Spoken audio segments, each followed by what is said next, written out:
Hare Krishna. Question: why does ISKCON have such a sex-obsessed conception of bhakti?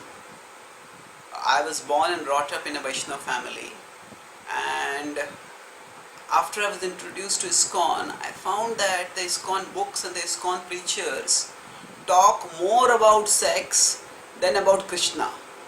And many ISKCON brahmacharis look down upon grahasthas as if grahasthas are sinful. So rather than seeing the bhakti element, bhakti, which is the whole process that is followed, the whole ISKCON's process seems to me to be sex-centric rather than Krishna-centric. Why is that? Answer: firstly, we have to be clear about what bhakti means. Bhakti at one level means fixing the mind on Krishna and connecting with Krishna. Yes, that is definitely the central element of bhakti. But at the same time, there is also a contextual element of bhakti. It means helping us to free our mind from whatever can take us away from Krishna. So for example, if we read, say, some of the books written by the Madhva scholars, say Madhvacharya's followers, Vyasa Tirtha wrote some books.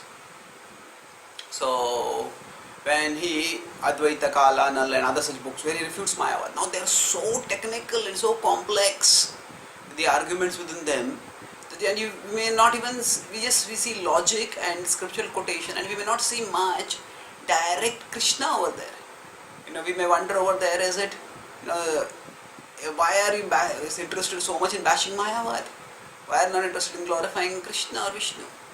Well, there in that cultural and intellectual scenario, the Mayavad was a big misconception for people, which often distracted their minds from being fixed on Krishna. So the acharyas at that time have a responsibility not only to provide people facilities for fixing their mind on Krishna, but also they have the responsibility of eradicating, crushing the misconceptions that can drag the seeker's mind, the devotee's minds away from Krishna. So that is why we see even in the Bhagavatam, especially for Parikshit Maharaj, who is on the verge of death and is fixing the mind on Krishna, so there are repeated references to the illusory and the binding nature of household life. There is the Bharat Maharaj section, which is very, very critical in the 5th canto of Srimad Bhagavatam, very critical of household life. And in 7th canto, Prahlad is also condemning materialistic household life, and like that, there are several sections in the Bhagavatam which do this sort of strong critique of household life. The purpose is what? The purpose is, the Bhagavatam is a book which is meant to help a person fix the mind on Krishna, especially a person who is about to die. And that time, yes, household responsibilities are responsibilities which have to be done. But when one is on the verge of death, then one has to fix the mind on Krishna and see that everything else is a distraction. So, both from the commentarial tradition and from the scripture itself, we see this principle that to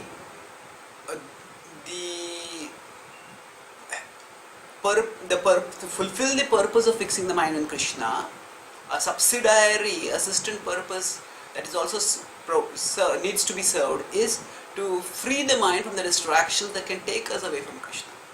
So we live in a hyper-sexualized culture. Srila Prabhupada started Krishna consciousness and preaching Krishna consciousness vigorously in America, although he was doing that in India also before that. And beyond that, what he did was, so when he started preaching in America and then he came back to India, he saw that at that time India was at least somewhat sexually conservative. Now India is also becoming hypersexualized with the media following and actually exceeding in some ways the obscenity that is there in the West. So because of now sex has always been a part of human culture, and it is the way humanity perpetuates itself. So in that sense there is nothing wrong with sex. Dharma viruddho bhuteshu kamosmi bharatarshava.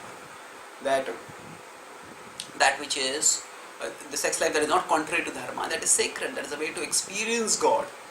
So that is included within the Vedic culture itself, but that and human beings, by their very fact that we have a biological dimension to our present existence, there will be a functional need and there will be a psychological attraction to it. That is fine, but one doesn't have to make it into a cultural obsession constantly. That means the human mind is going to think of sex anyway, but when we depict it aggressively everywhere, then that obsession becomes increased manifold. So in such a situation where people are constantly infatuated with thoughts of sex, so at that time for them to fix the mind in Krishna is difficult, and that's why to some extent at least it is vital that the transitory and illusory nature of sexual pleasure be talked about, so that people can understand that there's nothing great in this. There's no need to get so worked up, so excited about these things, and therefore we can fix the mind in Krishna.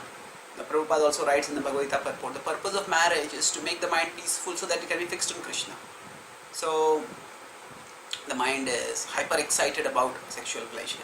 So within the precincts of dharma, one gets the opportunity to fulfill the desires, and then after the desires are fulfilled, one realizes that there's nothing so great about it, and then one can move the mind towards Krishna. But in today's culture, rather than making the mind peaceful, so because the culture constantly keeps glamorizing sex in various ways, so people, rather than becoming peaceful, even when they are married, what happens is the mind keeps hoping, maybe I can get some other opportunity for enjoyment with some other partner, and maybe that enjoyment will be more fulfilling. This was not all that great, maybe that will be great, and that way the mind stays agitated constantly.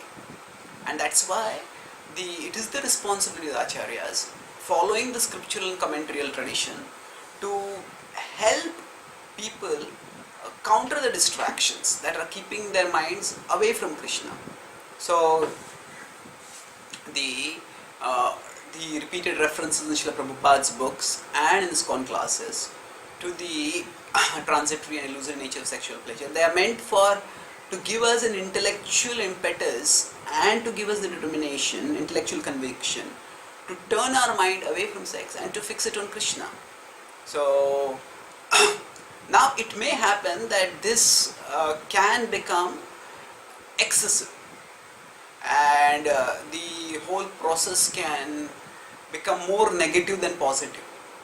Now Prabhupada actually gave so many positive alternatives. He had beautiful temples with very attractive deities and melodious kirtans, and then Rath Yatra festivals, and the whole culture offered a variety of engagements.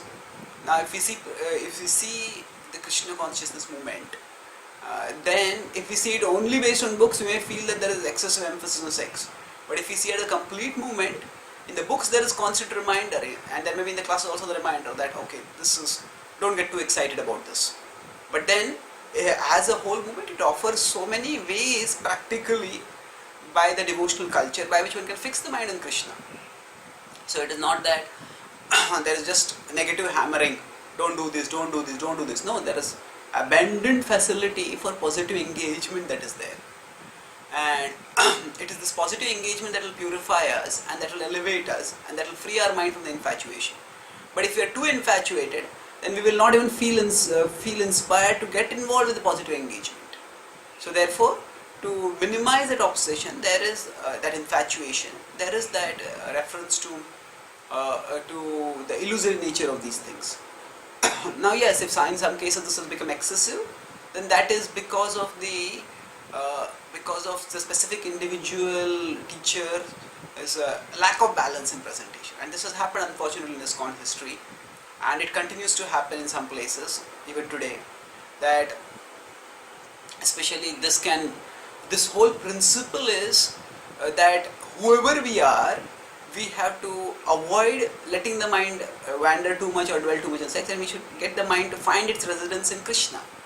And that is this principle is irrespective of the brahmachari ashram and the grahastha ashram. So the principle is that we counter the distractions from Krishna and get the mind fixed on Krishna. But unfortunately, this principle is overlooked, sidelined, and then this whole discussion is reduced to a polemic between brahmacharis and grahasthas, where brahmacharis start looking down upon grahasthas because they say that okay, you are involved in sex. That is unfortunate and unformed reduction of what is essentially a devotional principle with a devotional purpose. So it's not that only grahasthas are distracted by sex. Even brahmacharis are distracted. In fact, if they're not fixing their mind on Krishna and engaging themselves in properly in Krishna service, they may be more distracted, because it's possible that due to not experiencing that, they may be feeling more and more agitated about it. Of course, it's not, as I said, that experience alone does not remove the excitement, does not deflate the excitement, because one always keeps craving for other experiences in other ways, which one hopes will bring the pleasure that is glamorized, that is advertised, that is depicted.